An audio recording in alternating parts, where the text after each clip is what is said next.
ዋና ዳይሬክተር ሲቪል አቪዬሽን ኤርትራ አቶ ጳውሎስ ካሕሳይ ኣብ ዝሓለፈ 23 መስከረም ክሳብ 3 ጥቅምቲ 2025 ኣብ ሞንታናን ካናዳ ዝተኻየደ ነበር 42 ኣኼባ ባይቶ ህግራዊ ውድብ ሲቪል አቪዬሽን ተሳቲፋ ልኡኽ ኤርትራ ምስ ወከልቲ ሩስያ፣ ቻይና፣ ሱዳን፣ ስፔንን፣ ሲንጋፖርን ሪፐብሊክ ኮርያን ብቀደም ተኸተል ኣኼባታት ብምክያዶም ናይ ሓባር ረብሓ ጉዳይ ብዛዕባ ኣገባብ ምትሕባርን ምውሃድን ዘትዩ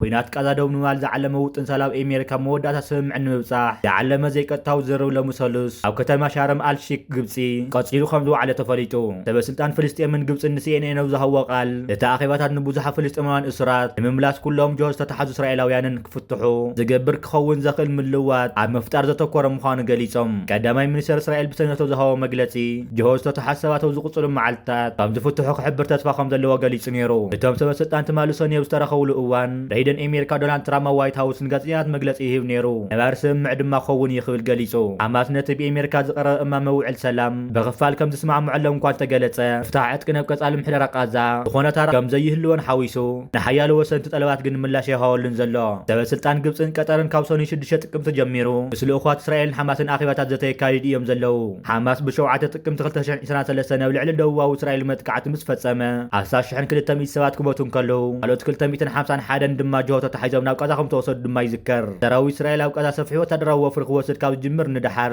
ኣብ ዝሓለፉ 2 ዓመታት 18,000 ህፃናት ዝርከብዎም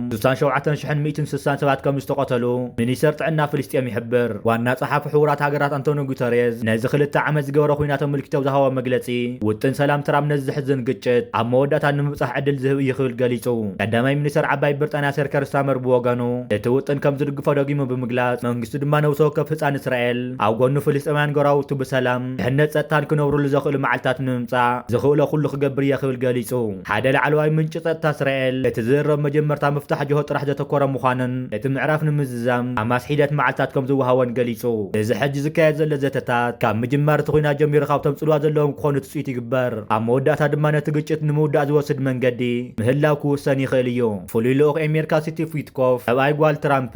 ጓል ትራምፕ ጀሪድ ኩሽነር ሚኒስተር ጉዳያት ወጻኢ ቀጠርን ኣብቶም ኣብቲ ተሳተፉ ዘለው ልኡኻት እዮም ድራማ ማሕበራዊ መራኸብታት ዝሕለፈ ጽሑፍ ናት ቃዛ ንምውዳእ ኣብ ዝግበር ጻዕታት ዝደጥፉ ኩሎም ብቁልጡፍ ክስጉሙ ብምምሕፃን ቀዳማይ ምዕራፍ ውጥን ሰላም እዚ ድማ ምፍታሕ ጆሆ ዘጠቓልል ኣብዚ ሰሙን ክጠቓለል ኣለዎ ይብል ሓማስ ኣብ ኣዝዩ መገድሲ ነገራት ክስማዕማዕ ጸኒሑ እዩ ሕጂ ድማ ብሓቂ ውዕል ክህልወና እዩ ዝብል ግምት ኣለኒ ዝብል ዋይት ሃውስ ኮይኑ ተዛሪቡ ነቲ ድርድር ቅርበት ዘለዎ ፍልስጤማዊ በዓል ስልጣን ንማዕኸና ዜና ሮይተርስ ኣብ ዝሃቦ ሓበሬታ እቲ ቀዳማይ ዘተ ብሰኔ ኣጋምሸት ከም ተዛዘመን ተወሳኺ ዝርርብ ድማ ሎሚ ሰሉስ ይካየድ ከም ዘሎ ገሊጹ ምስ መንግስቲ ምትእሳር ዘለዎ ኣልቃህራኒ ይውስውን እቲ ዝርብ ሎሚ ሰኒ ይቕፅል ከም ዘሎ ብምግላጽ እታ ቀዳመይቲ መዓልቲ ድማ ኣወንታዊ ሃዋህው እንፊታ ከም ተዛዘመ ተመልኪቱ እቲ ትራምፕን ቀዳማይ ሚኒስተር እስራኤል ቤንጃሚን ኔታንያሆን ዝተስማዕምዑሉ ውጥን 20 ነጥብታት ዝሓዘ ኮይኑ እዚ ወታደራዊ ስርሕታት ብቕልጡፍ ደው ክብል ዝእምት ኮይኑ ሓማስ 20 ብሂወት ዘለው ጆሆ ዝተወሰዱ እስራኤላውያን ብምፍታሕ ሬታት ናይ ተመውሽ 72 ሰዓታት ሞይቶም ተባሂሉ ዝእመነሉ ልዕሊ 12 ጆሆታት ብምርካብን ልዋጥ ብኣማይ ዝቑፀሩ እስራት ፍልስጤማውያን ክግበር ይብል እቲ ውጥን ክልቲኦም ወገናት ነቲ እማመ ምስ ተስማዕምዑ ሙሉእ ሓገዝ ብቕፅበት ናብ ወሽመጥ ቃዛ ላኣኽዩ ዝብል ይድንግግ ብተወሳኺ ድማ ሓማስ ኣብ ቀጻሊ ምሕደራ ቃዛ ዝኾነ ታሪኽ ይህልወን ኣብ መወዳእታ ሃገረ ፍልስጤም ንኽትህሉ ዘኽእል ማዕጾ ዘርሑ ምዃኑ የምልክት ይኹን እምበር እቲ ውጥን ዝሓለፈ ሰሙን ወግዓዊ ምስ ኮነ ናታንያሆ ነቲ ነዊሕ እዋን ኣብ ምስረታ ሃገረ ፍልስጤም ዝነበሮ ተቃውሞ ዳግማ የንፀባሪቑ እዚ ኣብቲ ስምምዕ ኣይተፀሓፈን ንምስረታ ሃገረ ፍልስጤም መሰሪርና ክንቃወም ኢና ክብል ድማ ገሊጹ ብዓርቢ 3 ጥቅምቲ 2025 ሓማስ ኣብ ዝሃቦ መግለፂ ድማ መልሲ ሂቡ እቲ ግቡእ ቅድመ ኩናት ናይቲ ምልውዋጥ እንተተማሊኡ መሰረት እማመ ዝሓዘ ናይ ምልውዋጥ ቀመር ንኹሎም እስራት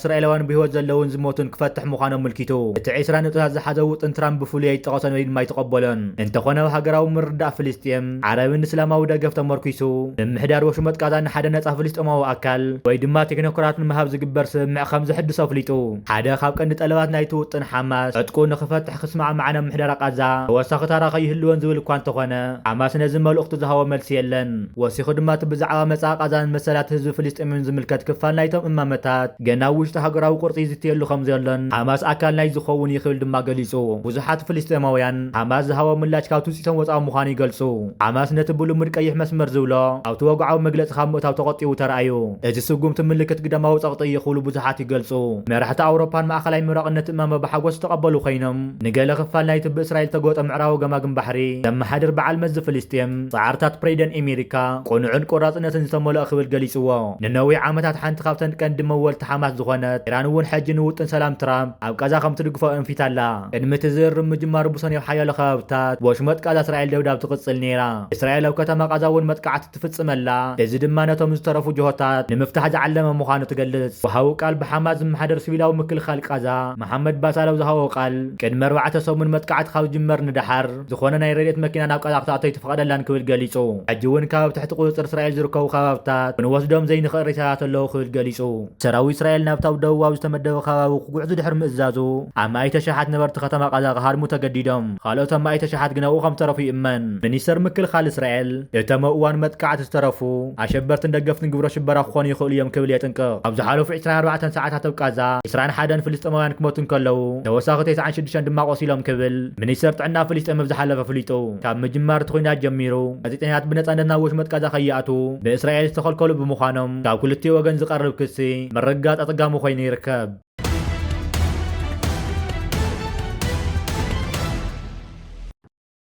ቀይ ባህሩን ከኤርትራ ለማስመለስ መዋጋት አይጠበቅብንም መሽናት ነው እንጂ መሽናት ብንሸናባቸው ራሱ ጠራርገናቸው እዛ ባህር ውስጥ አንከታቸው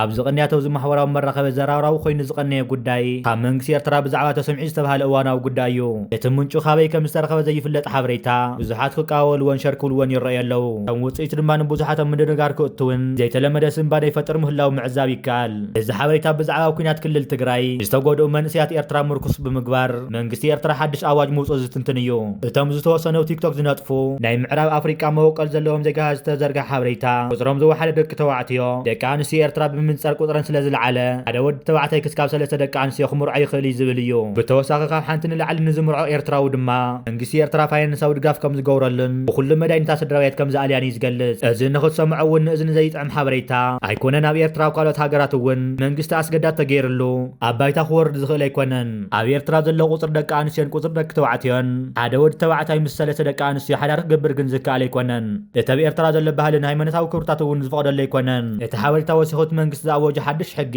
ምስ ቤተ ክርስቲያን ኤርትራ ብዘይ ምቅዳው ኣብ ኤርትራ ግጭት ከም ዝለዓል እውን ዝትንትን እዩ እዚ ሃለውለው ዘመነ ብግስዎ መድበጅትዎ ዝብል ድማ ናብ ኤርትራ ገፀን ዝውርወራ እማን ምስ ምብዝሐን ግን ብዙሓት ምስ ስርዓት ብልፅግና ክተሓዝዎ ይረአዩ እቲ ከም ምክንያት ዝገልፅዎ ድማ ንሕና 130 ሚልዮን ኢና ንሳቶም ድማ 3 ሚልዮን ዘይመልኡ እዮም ብተወሳኺ ሕፅረት ደቂ ተባዕትዮ የጥቂዕዎም ኣሎ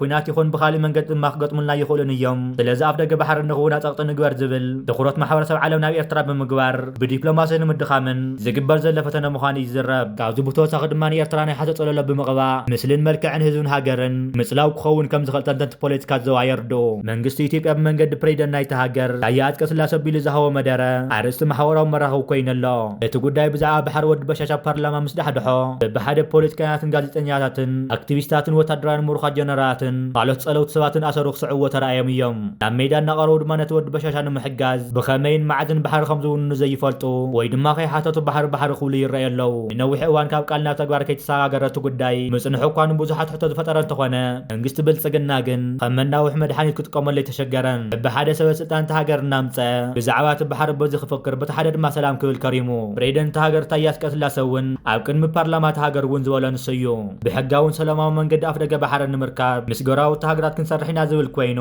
እቲ ዝወሃብ ዘሎ መልሲ ድማ ብኹናት ይኹን ብሰላም ኣፍ ደገ ባሕሪ የለን ዝብል እዩ ብኩሉ ፈቲኖም ምዃን ምስ ኣበየ ካብ ፈኸራ ናብ ልመና ወይ ከዓ ብትሕትና ንምምላስ መፍትሒ ዝህብ ኣይኮነን እዩ ዋና መልእኽትና ዝኾነ ኮይኑ ኢትዮጵያውያን ኩሉ ግዜ ሰዓርትን በርተ ሰዓርቲ ከም ዘይኮኑ እዮም ዝኣምኑ ሓደ ካብኡ ክልተ እዋን ኣብ ቲክቶክ ኣብ ዝተኻየደ ናይ ኤርትራውያን ናይ ኢትዮጵያውያን ውድድር ኤርትራውያን ብልዕል ድምፂ ብምስዓሮም ኢትዮጵያውያን ክወሓጠሎም ኣይከኣለን ዝተወሰኑ ግን ኤርትራውያን ሃገሩ ምስ ባሕሪ ትብሎም ንሓመድ ዋላ ፍርጂ ዝብሉ ጉጅለታት ገዲፎም ኣብ ሓደ መስመር እዮም ዝመርፁ በዚ ድማ እዮም ክስዕሩና ክኢሎም ዝብል ኣብዚ ከምዚ ዝገበሩና ከዓ ኣብ ዓሰብ ባይታ ዝግበር ግብግብ ከዓ ከመይ እዮም ክኾኑ ዝብል እዩ ስለዚ ንሕሰበላ ዝብሉ ኢትዮጵያውያን ብዙሓት ኮይኖም ኣብ ዝቕንያተ ወገን ተቃዋምቲ ኢና ዝብሉ ክድግፉ እውን ይስማዕ ኣሎ ሃገርን ህዝብን ናይ ድጋፍ ድምፂ ድማ እቲ ሓደ መረጋገፂ ኮይኑ ስለዚ ዝወጥሪ ክፍትሓን መንግስቲ ኢትዮጵያ ስዕሮቱ ክኣምንን ብፖለቲካን ዲፕሎማስያውን ከም ዝተሰዓረ ኣሚኑ ኢድም ዝህብ ጥራሕ ክወርድ ከም ዝኽእል ተንተንቲ የርድኡ መንግስቲ ኤርትራ ናይ ቀዳመት ገይሩ ይሰርሐሉ ዘሎ ናይ ፖሊሲ ጉዳይ ኮይኑ ምስ መሻርክቲ ጎረቤትን ሃገራት ዓለምን ኣሜሪካ ሰሪሕካ ምዕባይ ኮይኑ